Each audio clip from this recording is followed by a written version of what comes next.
सीताराम हनुमान सीताराम। राम जी ने तीसरा बाण लिया, धरती डगमगाने लगी, समुद्र क्षुब्ध होने लगे, आकाश से तारे टूट टूट के गिरने लगे, दिशाओं में अग्नि लग गई, महाप्रलय होने वाला है जैसे, हाहाकार मच गया। उसी समय ब्रह्मा जी, शंकर जी सब आ गए, नारद जी भी आ गए। बोले महाराज, राम जी का तीसरा बाण भी व्यर्थ हुआ तो राम जी मर्यादा पुरुषोत्तम है, उनकी मर्यादा चली जाएगी, उनकी प्रतिज्ञा की मर्यादा चली जाएगी। और यदि नाम तीसरे बाण ने काशी नरेश का अनिष्ट किया तो युगल नाम और साथ में परम भक्त हनुमान जी के नाम की मर्यादा मिट जाएगी। महाराज, नाम की मर्यादा भी रहनी चाहिए और आपकी भी मर्यादा रहनी चाहिए। राम जी बोले कोई बात नहीं, हम तो गुरु जी प्रसन्न हो जाएं तो सब ठीक है। तो गुरु जी के अपराध का दंड दे रहे थे। नारद जी ने कहा बस चेला, अब अवसर है, सीधे पड़ जाओ विश्वामित्र बाबा के चरणों में। अब तो काश नरेश लंबे पर गए, बोले गुरु जी त्राही माम, मेरी कोई गलती नहीं, एक गुरु जी ने जो पाठ पढ़ाया था वैसा मैंने अभिनय किया। अरे नारद जी तुम्हें ही झगड़ा लगा रहे थे। नारद जी बोले हम झगड़ा लगाने वाले नहीं, हम संसार का झगड़ा मिटाने वाले हैं। हम सबको ये बोध कराना चाहते थे कि राम जी अनंत कोटि ब्रह्मांड नायक सर्वेश्वर परात्पर परब्रह्म अवश्य हैं, पर इनके नाम की महिमा इनसे अधिक है। इसका बोध सबको कराने के लिए हमने ये लीला रची। अब जैसे ही चरणों में प्रणाम किया, विश्वामित्र जी के त्राहिमाम पाहिमाम, विश्वामित्र जी ने हृदय से लगाकर कहा रामभद्र, मैंने राजा को अभयदान दे दिया है, इसे क्षमा कर दिया है, तुम्हारे भाव से मैं अत्यंत संतुष्ट हूँ, आप तीसरे बाण का प्रयोग ना करें। जो आज्ञा गुरुदेव, आपने हमको धर्म संकट से बचा लिया। बोलो श्री हनुमान जी महाराज की। इसका मतलब भैया ब्रजवासियों का तो सबसे बड़ा नाम श्री मंत्र, सबसे बड़ा ब्रजवासियों का मंत्र तो ठाकुर जी का नाम ही है। नाम से बड़ा कोई मंत्र नहीं है, नाम मंत्र सर्वोपरि है। भैया जी, मंत्र का जो अनुष्ठान है उससे सिद्धि तो बहुत शीघ्र होती है, पर उसमें एक भय है। हम लोगों के मन में लालच के संस्कार अनेकों जन्मों के हैं, और जब सिद्धियां सामने आती हैं और कहीं धोखे से भी हमारी बुद्धि उधर चली गई, रिद्धि सिद्धि बहु प्रेरे भाई, बुद्धि लोभ दिखावे आई। और यदि उन सिद्धियों की ओर बुद्धि चली गई तो जो चरम लक्ष्य है भगवत प्रेम की प्राप्ति, भगवत प्राप्ति, उससे साधक वंचित हो जाएगा, मान बढ़ाई के चक्कर में पड़ जाएगा। पर श्री नाम महाराज, आहा क्या कहना, नाम महाराज ऐसे हैं, इनमें अनुभूति भले ही कुछ विलंब से हो, पर नाम महाराज किसी रिद्धि सिद्धि के प्रलोभन में फंसने देते नहीं है। इसलिए मंत्र जप भी करना चाहिए, हम नहीं कहते मंत्र जप मत करो, पर मंत्र जप सदा सर्वदा नहीं किया जा सकता, पर नाम जप निरंतर किया जा सकता है। इसलिए मंत्र जप भी करो, पर जोर नाम जप पर रखो। नाम से सद्य प्रेम की प्राप्ति होती है। एक नामनिष्ठ महापुरुष हैं, अभी हम लोग बीना गए थे तो उस यात्रा में उनका दर्शन किया। पंडित श्री हरदेव जी महाराज, भैया जी भी साथ में थे। उन्होंने एक अनुभव हमको एकांत में बताया। उन्होंने कहा कि राम में रकार का उच्चारण करने से अनंतानंत जन्मों के संचित क्रियमाण प्रारब्ध का नाश भस्म हो जाते हैं, और जब वो सब भस्म हो जाते र कहने से तो आ कहने से विरहाग्नि प्रदीप्त होती है। रा आ, राम है ना, राम में आ है, तो आ का उच्चारण करने से भगवत दर्शन की व्याकुलता बढ़ती है और माँ कहते कहते भगवान की प्राप्ति हो जाती है, लक्ष्य की प्राप्ति हो जाती। तो रा आ म, राम कहते अनुभव है। इस प्रकार से जब राम नाम का उच्चारण होगा तो एक ही राम नाम के उच्चारण में भगवत प्राप्ति हो जाएगी। राम। और भैया जी कैसा विचित्र परिवार देखा, सबके होठ हिल रहे, सबके नाम जब चल रहा, पुत्र हो, पुत्री हो, पत्नी हो, घर में 11 अरब राम नाम विराजमान है। कितना? और ठाकुर जी स्वयं अयोध्या से चल के आए उनके यहां चमत्कारिक ढंग से। संपूर्ण रामचरितमानस राम नाम में लिखी हुई, संपूर्ण श्रीमद् भगवद गीता राम नाम में लिखी हुई, पूरा शिव पुराण, पद्म पुराण, कितने पुराण राम नाम में लिखे हुए हैं। इस समय भक्तमाल जी राम नाम में लिखी जा रही है। और बालक बालिकाएं दिन भर राम नाम गूंजता रहता उनके यहाँ, कीर्तन होता ही रहता है। नए नए युवक भजन में लगे हुए हैं। गृहस्थ हैं, गृहस्थ, एक बेटा एक बेटी, कम उम्र है, ज्यादा उम्र नहीं है, 50 की भी शायद नहीं होगी।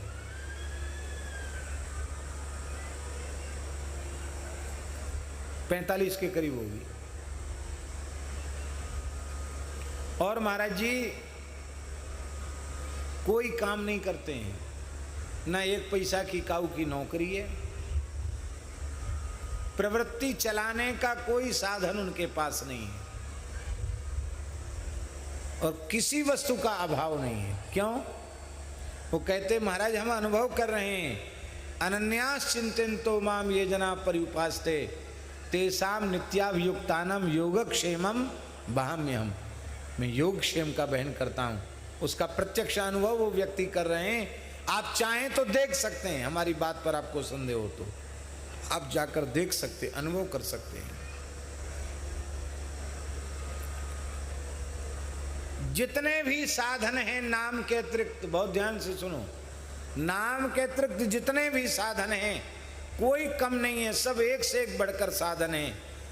पर उन साधनों में कलयुग विघ्न डाल सकता है, पर अनन्य भाव से नाम का आश्रय लेने वाले के, नामाश्रयी के साधन में कलयुग की दाल कभी गलती नहीं है।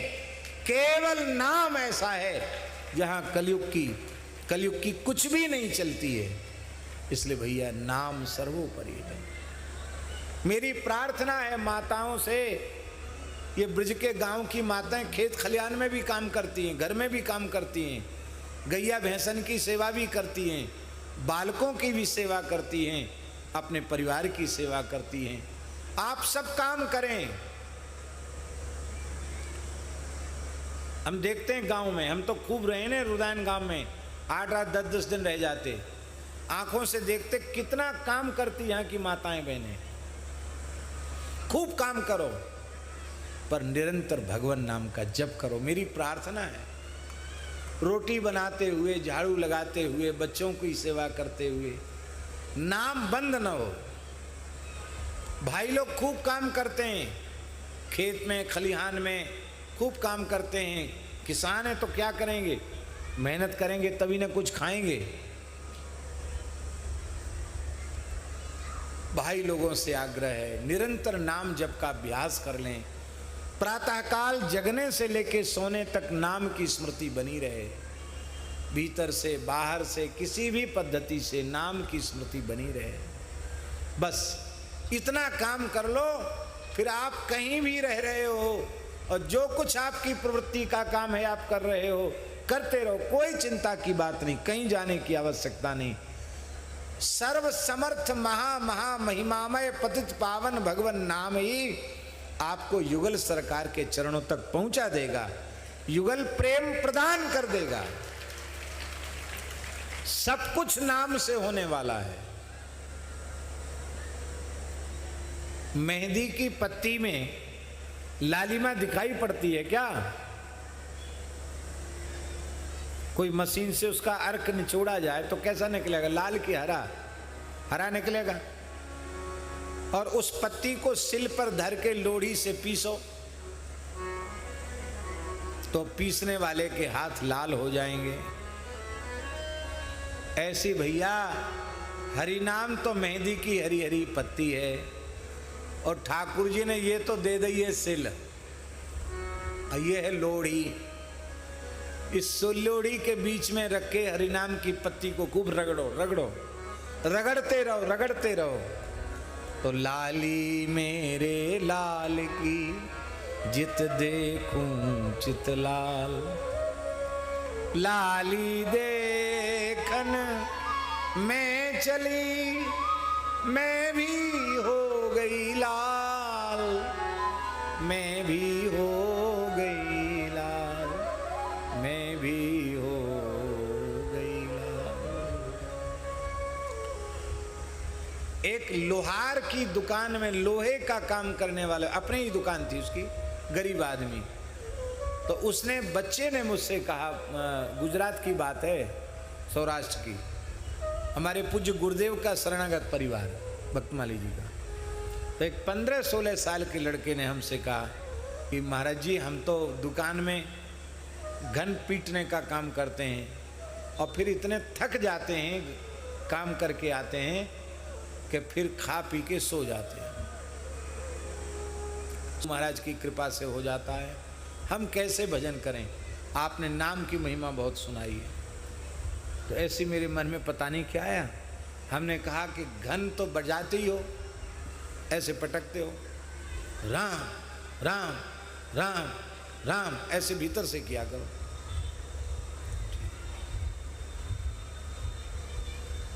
कुछ समय बाद पहुंचे तो मैंने ऐसे पूछा, मैंने कही कि कहो राम राम करते हो? इतना सुनते ही उसके नेत्रों से झरझर आंसू बहने लगे। बोले महाराज जी अब मैं घन बजाता हूं, कहीं से आवाज आती मुझे राम नाम सुनाई पड़ता है, मेरी जिंदगी बदल गई। कहते पहले बिना राम नाम लिए घन पीटता था तो परेशान था, अब हमने नौकर रख लिए, अब मशीन आ गई है हमारे यहाँ, और महाराज अब गाड़ी ले लूँगा तो गाड़ी में आपको घुमाऊँगा। बोलो वृंदावन बिहारी। समझ में आई बात नहीं आई? बोले बिना राम राम के दिन हमारे सुधर नहीं रहे थे, अब लौकिक हालत भी हमारी सुधर गई है राम नाम लेने से। अरे भैया आज तक दुनिया में ऐसा ना हुआ ना होगा, आप करके देखना।